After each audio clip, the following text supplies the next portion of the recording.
Celine, a beautiful but thin middle-aged woman, walked slowly from the bedroom to the kitchen, a task that had grown more difficult every day. The full dishes were arranged on the dining table as she walked over. It's futile, she believed. It was absurd that she thought eating more would speed up her recuperation. Celine had been ill for the past 2 months. Her motions were restricted by an enigmatic weakness, which made it hard for her to enjoy life and function regularly. Roger had seen many doctors, but none were able to identify the problem. But Celine felt herself becoming weaker every morning. She was so feeble in her muscles that she could hardly comb her hair. She had just wanted to curl up in bed and fall asleep for a long time. She only experienced youth and health in her dreams, where she was doing her favorite things and daydreaming about the future. Celine was ready to use her fork to skewer a sensitive pink shrimp as she pulled the dish of salad toward her, which was scented with fresh tomatoes, greens, and seafood cocktail, when she heard a child's voice coming from the back door. "Mom, if I were you, I wouldn't eat that." Celine turned toward the sound and began to start. "Surprised," she said. "Who's there?"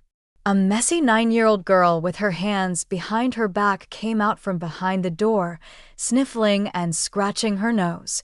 "What are you hiding?" Celine inquired.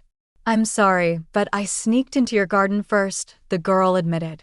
"Then I noticed the glass door was open, so I entered when nobody else was there. This place has a wonderful scent. I was looking for something to eat." The woman gave a sympathetic shake of her head. "What's your name? Where is your mother?" "Lyra. I have no mother." "Oh, I see." Celine pushed her dish toward the young girl and stated forcefully, "Come sit down, take a fork, and eat." "No, I won't eat that," the girl said with a sidelong glance. "That platter contains poison. It was placed there by the man." "What? Why do you believe that?" Startled, Celine inquired. "He stated as much." "I'm sorry, sweetie, but I can't wait for you to pass away alone." Then, using gloves as though he was terrified of getting burned, he poured something out of a bottle. Celine froze, stunned. Then he took the bottle outdoor. The girl continued after noticing that. "I witnessed everything. I took a piece of bread and was about to go when he left. However, I later noticed you seated behind that plate in the window." "All right, Lyra, let's do this. Take another sandwich and sit in that little closet over there. See?" She pointed to a small door under the stairs to the second floor. "And then we'll figure out what to do with you. Quick, go." "He's coming," Celine whispered, hearing her husband's approaching footsteps. The little girl darted into the closet. Celine struggled to stand, took her salad, and approached her husband's plate. His portion was noticeably smaller. She decided to swap the plates and see what would happen. He entered just as Celine placed her plate in his spot. "Celine, you're already here?" he asked sweetly. "Forgive me, a phone call delayed me." "Wait, what are you doing?" he suddenly asked, his voice changing. Celine gently pushed her plate away and, trying to keep her voice steady, said, "I can't manage such a large portion, Roger. You know eating tires me out, so I took a smaller serving." She moved toward her seat, holding the plate with trembling hands, a mix of weakness and anxiety coursing through her. But Roger quickly approached her and took the plate from her hands. "Celine, why didn't you just ask?" "I would have swapped the plates for you," he said, helping her sit down. He placed the salad in front of her and scratched the back of his head, looking puzzled. "Maybe we should have some wine," he suggested suddenly. "No, thank you," Celine declined softly.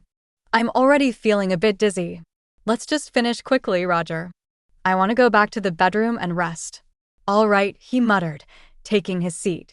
Celine watched him discreetly, curious to see if he would handle the salad she had left untouched. But her husband poked at the plate with his fork and then decisively stood up. "Oh, I completely forgot. I needed to send an email urgently." "Well, I'll have dinner in the study then," he said, taking his plate and heading for the exit. "Call me when you're done. I'll escort you to bed." Celine wanted to throw a heavy sugar bowl or an apple at him, but her strength was waning. After forcing herself to eat and drink a couple of sips of tea, she got up. Now she needed to feed the hungry guest sitting in the pantry. And then maybe I should call the police, she thought. But what should I tell them? I have no evidence other than the words of an unknown little girl. Celine quietly made her way to the stairs and was about to approach the pantry when she suddenly heard her husband's voice. "Celine, have you finished your meal? I'll help you now." He was by her side instantly and took her by the arm. "Let's go slowly." Celine clung to the railing, as if afraid that her husband, who had just seemingly tried to poison her, might push her down the stairs and make it look like an accident. She struggled to stay on her feet, breathing heavily, but climbed to the second floor at an unusually fast pace for herself. "Wow, you're quite the speed walker today," her husband joked when they finally reached the top. "Can you manage from here?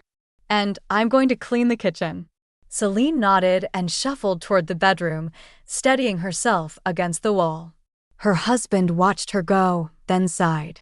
She heard him go back downstairs, then entered the bedroom and approached the window.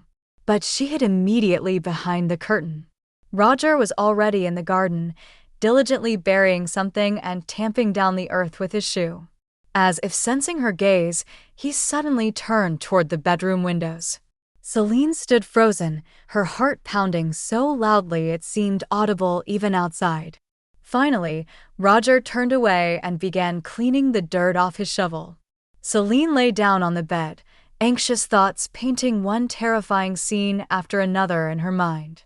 He won't stop, she thought, chilled by the realization that her husband could take her life at any moment, and all because of her house. Roger owned a printing business, and Celine was his right hand in the business, as she was the one who designed everything. Roger's attitude toward his wife changed dramatically after Odette entered their life. The woman looked as if she were a fairy tale enchantress. The elegant long dress, crafted from flowing dark silk, was embellished with glittering beads. Her hair was elaborately styled, and her eyes were dramatically lined, making them the focal point of her face. Celine initially felt uncomfortable under the intense gaze of the guest. But as they talked, she found the woman surprisingly engaging. Odette placed a substantial order for themed brochures inviting people to join an organization known as the Happy Life Lab. "What an insightful woman," Roger exclaimed after she left. "She's so knowledgeable and speaks so compellingly." He echoed the guest's sentiments. Celine quickly reviewed the materials and thought the organization bore the hallmarks of an informal religious sect. And when she shared her thoughts with her husband, he simply shrugged it off. "What does it matter to you what they do?" "Our job is to fulfill orders," he said. "Well, I just don't want to be involved in spreading another cult," Celine replied. Roger only frowned and asked her not to mention it again. Celine did an excellent job with the brochures. They were filled with images of smiling people, cute animals, beautiful parks, and cozy houses, depicting the happy future that supposedly awaited those who attended the society's creative meetings. Odette was thrilled and ordered a second batch of booklets, this time featuring herself on the cover as the founder and chief ideologist. Celine transformed Odette's photographs into the image of a true fairy, the kind that both children and some adults dream of meeting. "No, Roger, this still feels wrong," Celine sighed over evening tea. "I feel like I'm visualizing pure evil under disguise. So many unfortunate people will fall for these pretty pictures and empty promises. And then what? They'll hand over their last pennies to Odette." "It's none of your business," Roger retorted. "It's their problem if they're gullible. We're just a printing house." But Celine stood by her beliefs. She felt that even indirectly supporting evil was wrong. Roger, though trying to appear indifferent, began mentioning Odette more frequently in conversations, quoting her, praising her enlightening and charity work. And Odette herself began visiting their home more often. Despite her charisma, Celine noticed moments when the woman had such a predatory gaze that it made her want to look away. And she looked at their house with that same hungry expression. One day, Roger brought up a strange topic. Listen, Celine, aren't you tired of living in this huge house? Our son is unlikely to return after college, and it's not economical for just the two of us to live here. Celine looked at her husband in surprise. What are you getting at, Roger? I don't understand. Maybe we should sell it and buy an apartment in the city, he suggested, knowing full well that Celine cherished the house she inherited from her father. Are you out of your mind? Trade our family home with its beautiful garden for a cement box in a high-rise? And why? Do we have financial problems? Celine looked intently at her husband, who squirmed in his seat. No financial problems. It would just be better. Better for whom? Since when is living in stone jungles considered better? Unable to come up with a convincing argument, Roger decided to tell the truth. It's just that Odette would be happy to buy the house for an excellent price. She says it's perfect for her residence and her work and also. So this is Odette's idea. Celine could no longer contain her indignation. She stood up from the table, gathered the dishes, and put them in the dishwasher. She had no desire to talk to her husband any further that evening. Roger was upset. Odette had promised him a partnership in her business, which would significantly increase his income. Naturally, she implied her favor towards him. The man was consumed with the desire to meet her conditions and make the exhilarating leap from being the owner of a local printing business to managing a lucrative organization that was rapidly gaining national popularity, where money flowed like an endless river. Mesmerized by the prospects Odette painted for him in their private conversations, Roger found himself agreeing to the unthinkable. A month after that tense conversation, Celine suddenly fell ill. To ensure his wife suspected nothing, Roger played the part of a devoted, loving husband willing to do anything for her recovery, and for a while, he succeeded flawlessly. But the drops that Odette had given him were acting too slowly. Celine's healthy body refused to succumb so easily. Eventually, Roger complained to Odette that he was tired of turning his wife into a vegetable, and the con artist provided him with another vial, assuring him that no one would detect traces of the substance in the blood, and her death would appear to be acute heart failure. He had laced his wife's salad with this liquid that evening. Of course, Celine knew nothing about it. All this time, she believed Roger's claim that he deeply regretted his proposal to sell the house, and that ever since she fell ill, he realized how terrified he was of losing her. People will say anything to achieve their goals, Celine thought, suddenly getting away from the window. Oh, how is little Lyra? She must be waiting for me to come and let her out. It's unsafe to stay here. We should leave together. The corridor was dark. Only a narrow strip of light stretched from her husband's study.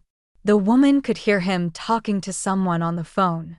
Celine quietly began to descend the stairs, holding a bag with documents, bank cards, and a change of clothes. Her hands trembled from the adrenaline rush. Her heart pounded, but she felt an unusual surge of energy. Opening the pantry door, Celine heard the girl sleeping peacefully, curled up on an old chair. She had a hard time waking the child. What? Who are you? Where's Grandma? The girl asked sleepily, but Celine pressed her finger to her lips. Shoo, Lyra. Shoo, they mustn't hear us. Celine took the girl's hand and led her to the back glass door in the kitchen that opened into the garden. They quietly walked along the wall and finally reached the gate to the neighboring yard, where an elderly couple lived. Finding herself in their yard, Celine sighed with relief and knocked on the door. Celine, Margaret exclaimed. You look terrible. Come in. The elderly woman led the unexpected guests into her cozy kitchen. How is your health? Roger said you were very ill. Oh, Margaret, Celine sobbed. Actually, we're hiding from Roger. In disbelief, the neighbor shook her head and Celine told her story.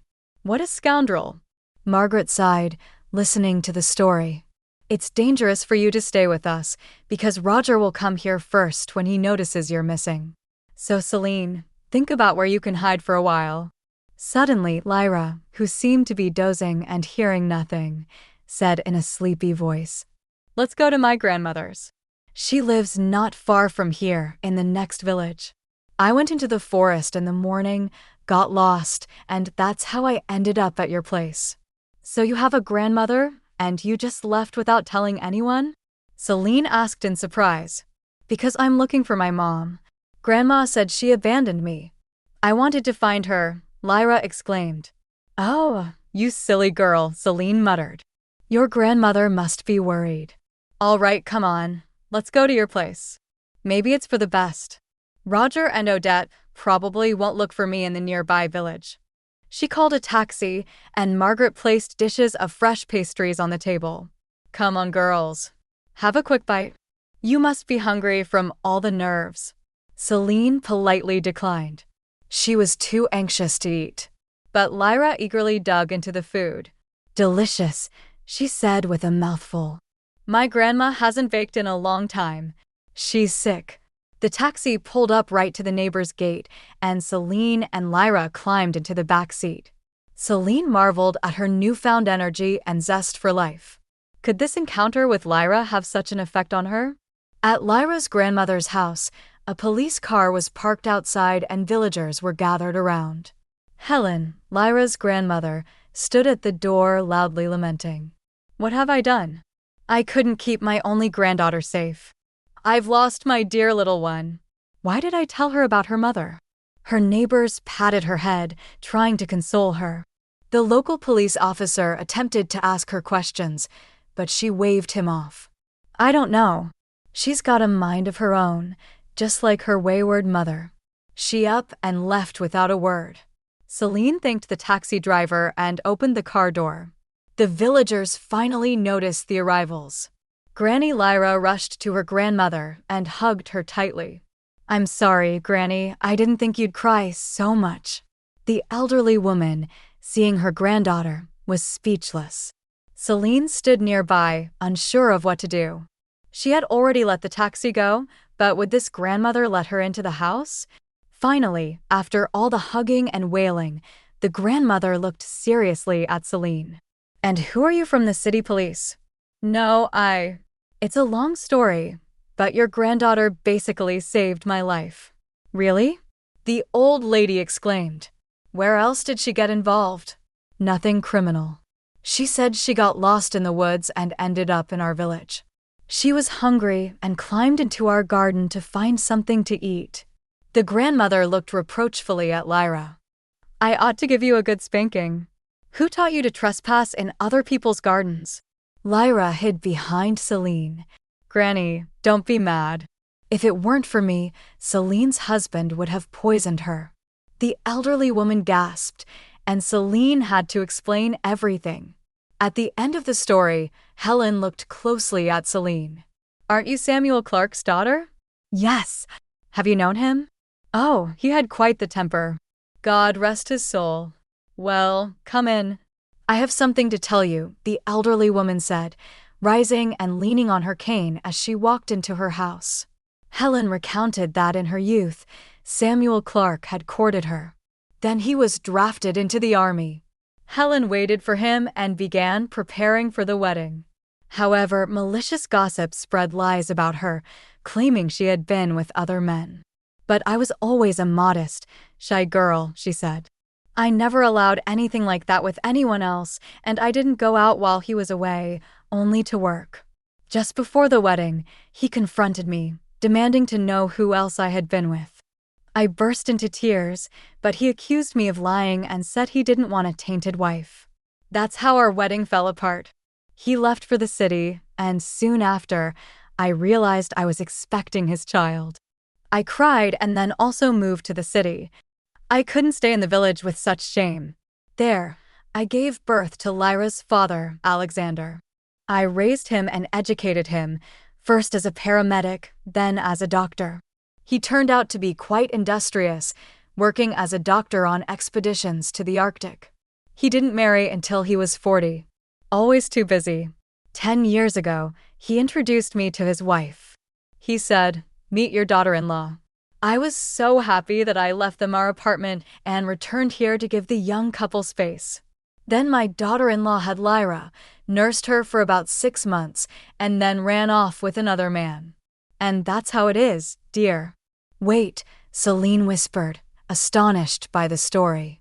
Does that mean your son is my half-brother and Lyra is my niece? The grandmother smiled. Well, yes. I suppose that's true. Celine felt overwhelmed. What a crazy day. And what else would it bring to her?